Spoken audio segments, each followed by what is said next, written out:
Hi hello film lovers, welcome to జిగల్ రాజా. ఈరోజు మన టాపిక్ ఏంటంటే మ్యూజిక్ అనేది ఏ స్టేజ్లో ఉంది, ఒకప్పుడు మ్యూజిక్ ఎలా ఉండే, ఇప్పుడు మ్యూజిక్ ఎలా ఉందని కొంత డీటెయిలింగ్గా క్లారిటీగా ఎక్స్ప్లోర్ చేస్తూ మాట్లాడుకుందాం. వీడియో స్కిప్ చేయకుండా ఎండింగ్ వరకు చూడడానికి మ్యాక్సిమం ట్రై చేయండి. ఎందుకంటే మ్యూజిక్ ఎంత ఇంపార్టెంటో ఈ వీడియో ఎండింగ్ అయ్యేలోపు మీకు అర్థమవుతుంది. ఓకే, ఫస్ట్ ఆఫ్ ఆల్ నిన్న వీడియో ఆల్రెడీ నేను మన ఛానల్లో చేశాను. అండ్ యాక్సిడెంట్లో ఆర్బి చౌదరి గారు మరణించారు. అది చాలామందికి తెలీదు. ఆర్బి చౌదరి గారు అంటే యాక్సిడెంట్లో చనిపోయారని చెప్పేసి నిన్న చాలా వైరల్ అయిపోయింది. మీరు ట్విట్టర్ చూసినా, ఇన్స్టా చూసినా, ఫేస్బుక్ చూసినా, వాట్సాప్ చూసినా, ఎక్కడైనా సరే విడిగా అసలుకి ఆర్బి చౌదరి గారి ఇక్కడ లేరు, ఇలా రోడ్ యాక్సిడెంట్లో చనిపోయారు అని చెప్పేసి న్యూస్ చాలా వైరల్ అయిపోయింది. ఇప్పుడు ప్రజెంట్ అయితే చాలా మందికి తెలిసిందండి ఆర్బి చౌదరి గారి గురించి. ఏదేమైనా ఆయన మన మధ్య లేరు అనే దాన్ని అసలుకి జీర్ణించుకోలేకపోతున్నాను ప్రత్యేకంగా నేనైతే. ఓకే అండి, మనం ఏదైనా టాపిక్లోకి వెళ్దాం. ఫస్ట్ థింగ్, మ్యూజిక్ అనేదానికి మెయిన్ అంటే మ్యూజిక్ అని మనం అనగానే మనకి ఎవరు గుర్తొస్తారు? మ్యూజిక్ డైరెక్టర్స్ గుర్తొస్తారు. ఫస్ట్ ఆఫ్ ఆల్ పాత పాటల్లోకి వెళ్తే అండ్ పాత మ్యూజిక్ డైరెక్టర్స్ దగ్గరికి వెళ్తే మనకు చాలా మంది గుర్తొస్తారు. అందులో top most music director Ilaiyaraaja గారు. ఇళయరాజా గారు కంపోజ్ చేసిన మ్యూజిక్ మేబీ అప్పట్లో ఉన్న మ్యూజిక్ డైరెక్టర్ కోటి గారు కానీ, అండ్ ఆర్పి పట్నాయక్ గారు కానీ, చక్రి గారు కానీ చాలా మంది ఉన్నారు. వీళ్ళెవరు కంపోజ్ చేయలేదేమో, మహాదేవన్ ఉన్నారు, ఇలాంటి వాళ్ళు ఎవరు చేయలేదేమో కంపోజ్. ఆయన చేసినన్ని మూవీస్ చేయలేదేమో, ఆయన అంత అద్భుతంగా మ్యూజిక్ కంపోజ్ చేయలేదేమో అనేలాంటి మ్యూజిక్ డైరెక్టర్ ఇళయరాజా గారు. అందుకే ఆయన్ని ఇప్పుడు కూడా ఆయన చేసిన సాంగ్స్ అవ్వచ్చు, ఏవైనా కూడా ఆయన మెమరీస్ ఇంకా గుర్తు చేసుకుంటూ ఉంటారు. అట్ ఎ టైం అప్పట్లో ఒక అద్భుతమైన సింగర్ ఎవరన్నా ఉన్నారా అంటే ఆయన ఎస్పి బాలసుబ్రహ్మణ్యం. వీళ్ళిద్దరూ లాంగ్వేజ్తో సంబంధం లేకుండా అండ్ మ్యూజిక్ డైరెక్టర్గా అండ్ సింగర్గా ప్రపంచవ్యాప్తంగా దూసుకెళ్ళిపోయారు అప్పట్లో 90sలో. మరి ఈ మధ్యకాలంలో ఆయన రాలేదు. At a time SP Balasubrahmanyam గారు కూడా మన మధ్య లేరు. అంటే ఈ తరహా మ్యూజిక్ ప్రజెంట్ 2026 అండ్ 2025, 2024 ఈ గ్యాప్లో ఏది అసలు ఎందుకు రావట్లేదు? ఆ బ్యాక్గ్రౌండ్ స్కోర్ కానీ, అప్పట్లో ఉన్న సాంగ్స్ కానీ, అంటే ట్రెండ్ మారుస్తున్నామని అంటున్నారు కానీ ట్రెండ్ మార్చే విధానం అంటే ఎలా అయిపోయిందంటే దబిడి దిబిడి అంటాడు కదా బాలయ్య, అదేదో సినిమాలో ఉంటుంది డైలాగు. ఆ టైప్లో ట్రెండ్ సెట్ చేస్తున్నారు కానీ అప్పట్లాంటి beautiful songs, beautiful background score అప్పట్లో మీరు బాగా ఏది వింటున్నారో ఏదో నాకు తెలియదు కానీ ప్రేమికులు మూవీ ఉంటుంది, అందులో బ్యాక్గ్రౌండ్ మ్యూజిక్ వస్తే వినసొంపుగా అసలుకి మైమర్చిపోతాం. దాని తర్వాత మానయ్య మూవీ ఉంది, ఫ్యామిలీ ఎంటర్టైనర్, దాంట్లో బ్యాక్గ్రౌండ్ స్కోర్ అది మన ఆర్బి చౌదరి గారే ప్రొడ్యూస్ చేశారు ఆ మూవీని, అంటే సూపర్ గుడ్ ఫిలిమ్స్ వాళ్ళే చేశారు దాన్ని. అందులో బ్యాక్గ్రౌండ్ మ్యూజిక్ ఎలా ఉంటుంది? అసలే చాలా మూవీస్ ఉన్నాయండి, నువ్వు నాకు నచ్చావు కానీ, నిన్నే ప్రేమిస్తా కానీ, అసలుకి క్లాసికల్ మెలోడీ సినిమాకి 90% ప్రాణం పోసేది మ్యూజిక్ అండ్ సాంగ్స్.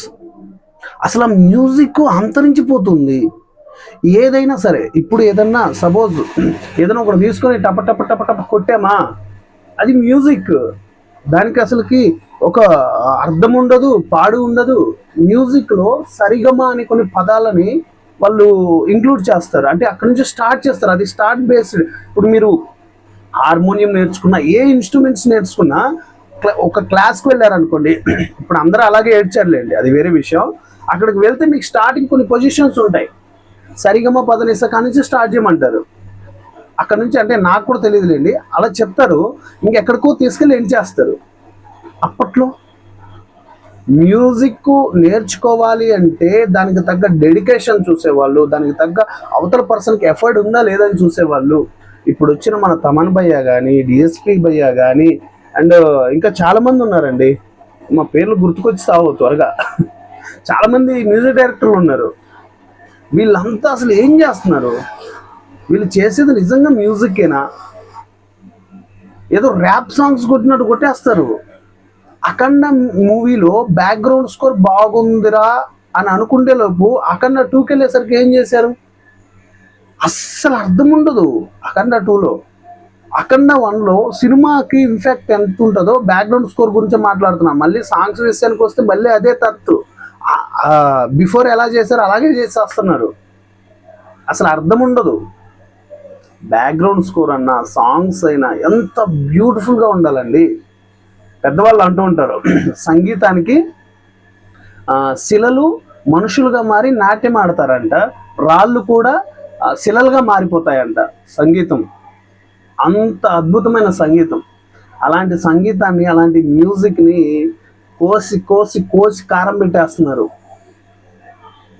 సో అలాంటి అంటే ఇక రారులేండి. అప్పట్లో ఉన్న మ్యూజిక్ డైరెక్టర్స్ అయినా ఇప్పుడు మంచిగా చేస్తున్నారా అంటే, ఆల్రెడీ ఇళయరాజా గారు సంథింగ్ ఏదో ఒక మూవీ చేశారండి, దాంట్లో కూడా అదే. అంటే అప్పట్లో ఇళయరాజా గారు విజన్కి తగ్గట్టు సో నాకు ఇలాంటి ఇన్స్ట్రుమెంట్ ప్లేయర్స్ కావాలి, నేను వాళ్ళని తీసుకుంటే ఇంత అద్భుతంగా ఇస్తానని మరి ఏమో సెలెక్ట్ చేసుకున్నారో ఏమో తెలియదు. కానీ అప్పట్లో కంపోజ్ చేసేవాళ్ళు కూడా, అంటే ఆయన దగ్గర వర్క్ చేసేవాళ్ళు, వర్కర్స్ కూడా అంత బ్యూటిఫుల్గా కంపోజ్ చేసేవాళ్ళు కాబట్టి అంత అద్భుతంగా వచ్చాయి. ఆర్పి పట్నాయక్ గారు చేసిన లవ్ సాంగ్స్ అన్ని, బ్రేకప్ సాంగ్స్ అన్ని టాప్ మోస్ట్ సాంగ్స్ అవి. మణిశర్మ గారు అసలు ఎలాంటి సాంగ్స్ అండి ఆయనవి. అంజీ సినిమా అంత పెద్ద ఫ్లాప్ అయిన సాంగ్స్ ఇప్పటికి కూడా వింటూ ఉంటాం. లక్ష్మీ నరసింహ, అబ్బాబ్బాబ్బా, బ్యాక్గ్రౌండ్ మ్యూజిక్ ఏంటి, సాంగ్ ఏంటి, ఇంకో కొత్త ట్రెండ్ సెట్ చేశారు ఇప్పుడు. మ్యూజిక్ డైరెక్టర్ ఒకరు, అండ్ బ్యాక్గ్రౌండ్ స్కోర్కి ఒకరు, సాంగ్స్కి ఒకరు. బాబోయ్, వాళ్ళకి నచ్చింది నచ్చినట్టు చేసుకుంటూ వెళ్ళిపోతున్నారు. అది ఈ రోజుల్లో సినిమా పద్ధతి, అంటే సినిమాలో ఉండే మ్యూజిక్ పద్ధతి. ఇంకో దరిద్రం ఏంటంటే, ఒక సినిమాకి 2 డైరెక్టర్లు అంట, ఒకటే సినిమాకి 2 మ్యూజిక్ డైరెక్టర్లు అంట. అప్పట్లో ఒక సినిమాకి ప్రొడ్యూస్ చేసేటప్పుడు సో అంటే బడ్జెట్ పీరియడ్ అనుకుంటారు. ఆ బడ్జెట్ దాటిపోతుంది అంటే అనదర్ పర్సన్ ఎంటర్ అయ్యేవాడు, ప్రొడ్యూసర్. అది ఉండేది. కానీ ఇప్పుడు ఇంకా ప్రతిదీ డబల్ అయిపోతుంది. అంటే అవ్వడం తప్ప నా ఉద్దేశం కాదు. అయినా కూడా మరి ఏం మ్యూజిక్ తీసుకొస్తున్నారు మీరు? అసలు 2 మ్యూజిక్ డైరెక్టర్, ఒక్క మ్యూజిక్ డైరెక్టర్ కలిస్తేనే అంత అద్భుతంగా ఉండే సాంగ్స్, 2 మ్యూజిక్ డైరెక్టర్లు కలిస్తే ఏమైపోతుంది? అప్పట్లో ఉండేయండి, గుడి గంటలు మోగిన వేళ మది సంబరపడుతుంది, అలాంటి సాంగ్స్, ఆ లిరిక్స్ అసలుకి వండర్ అండి బాబు. వండర్ అంటే వండర్, వాటి గురించి వర్ణించలేము, చెప్పలేము. కానీ ఇప్పుడు వచ్చే సాంగ్స్, ఇప్పుడు వచ్చే మ్యూజిక్, ఇప్పుడు వచ్చే బ్యాక్గ్రౌండ్ స్కోర్ చూస్తే అసలు థియేటర్లోకి వెళ్ళి కూర్చోబుద్ధి కావట్లేదు. మీరు ఏమన్నా అనుకోండి, ఇంకంతా పాన్ ఇండియా, పాన్ వరల్డ్ అని చెప్పేసి ఇష్టం వచ్చినట్టు ట్రాక్స్ మార్చుకొని ఇష్టం వచ్చినట్టు చేస్తున్నారు. కానీ అప్పటి ఫీల్ ఇప్పటిదాకా ఉండుంటే, అదే మీరు క్యారీ చేస్తే సినిమాలు అద్భుతంగా ఆడతాయి. 90% ప్రాణం పోస్తుంది మ్యూజిక్. మీరు చేసే యాక్టర్స్ అప్పుడు యాక్టర్సే కదా ఇప్పుడు చేస్తుంది, అప్పుడే డిఓపీలే కదా ఇప్పుడు కూడా చేస్తున్నారు. కాకపోతే మీకు ఏంటి, టెక్నాలజీ అప్డేట్ అయింది, కెమెరాలు అప్డేట్ అయింది, ఎడిటింగ్ సాఫ్ట్వేర్స్ అప్డేట్ అయ్యాయి. అప్పటికంటే ఇప్పుడు డిజిటల్గా ఇంకా చాలా ఈజీగా చేయగలుగుతున్నారు.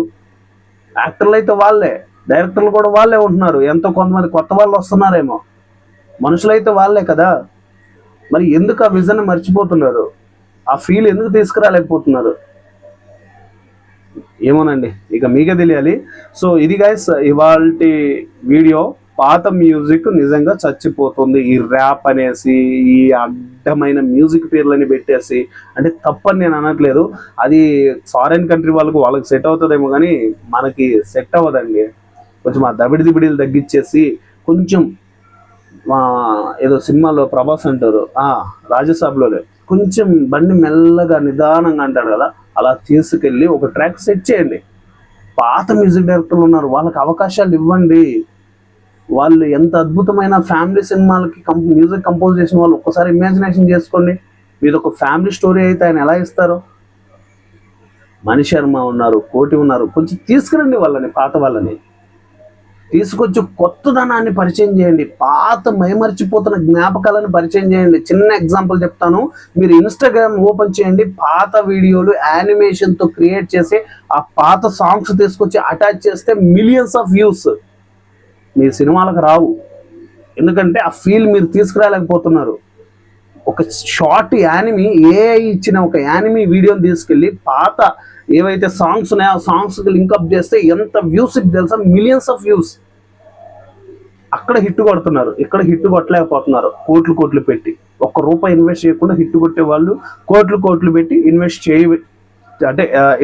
చేసి హిట్ అవ్వలేని వాళ్ళు. ఎంత వ్యత్యాసం, ఎంత తేడా ఉందో చూడండి. సో ఇది గైస్ వాటి టాపిక్. ఇంకా ఎక్కువ ల్యాగ్ వద్దండి, నేను చెప్పాలనుకున్న కొన్ని మేజర్ పాయింట్స్ అయితే చెప్పాను అనుకుంటున్నాను. సో ఎలా అనిపించింది కింద కామెంట్లో తెలియచేయండి. ఇంతవరకు మన జిగేల్ రాజు యూట్యూబ్ ఛానల్ సబ్స్క్రైబ్ చేయకుండా ఉంటే ప్లీజ్ సబ్స్క్రైబ్. జస్ట్ 18 సబ్స్క్రైబర్స్ మాత్రం బ్యాలెన్స్ ఉన్నారు. మనం 1K మైల్ టోన్కి రీచ్ అయిపోతాం. నెక్స్ట్ వీడియోలో మళ్ళీ కలుసుకుందాం. Thank you.